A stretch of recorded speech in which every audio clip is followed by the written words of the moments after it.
Hello সবাইকে, তোমাদের জন্য একটা নতুন রেসিপি নিয়ে আসলাম। কচুর গাঁটি দিয়ে কাঁঠালের বীজ দিয়ে লোটে মাছ। দেখো, কড়াইয়ের মধ্যে তেল নিয়ে নিলাম, তার মধ্যে আর কি কাঁঠালের বীজ আর কচুর গাঁটিটাকে ভালো করে হাত দিয়ে মেখে নিলাম হলুদ গুঁড়ো নুন দিয়ে। এবারে যে কড়াইয়ে তেলটা গরম হচ্ছে, এর মধ্যে একে একে আমি কচুর গাঁটি আর কাঁঠালের বীজটা ছেড়ে দেবো, লাল লাল করে ভেজে দেবো।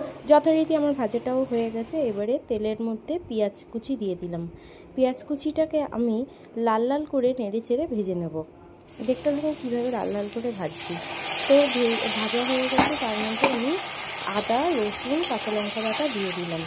দিয়ে ভালো করে একটু তেল ছাড়া অপেক্ষা করে টমেটো কুচি লঙ্কা চেরা দিয়ে দিলাম। দেওয়ার পরে হলুদ গুঁড়ো লঙ্কার গুঁড়ো দিয়ে ভালো করে আমি এটাকে কষতে লাগবো যতক্ষণ না এর গায়ে দিয়ে তেল ছাড়বে। মশলা কিন্তু কষা হলেই মশলা আর কি সেই রান্নাটা ভালো হয়।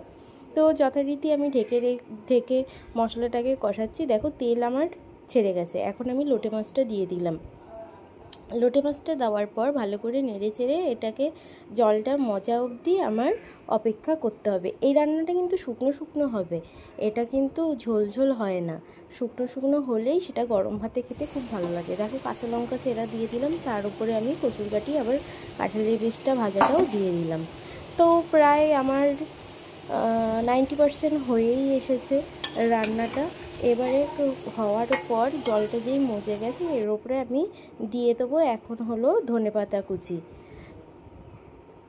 দেখো ধনেপাতা কুচিটা দিয়ে দিলাম। দেওয়ার পর একটুখানি 5 মিনিট রাখার পর আমি রান্নাটাকে নামিয়ে দেব।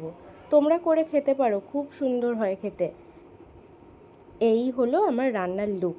কেমন হয়েছে বলো।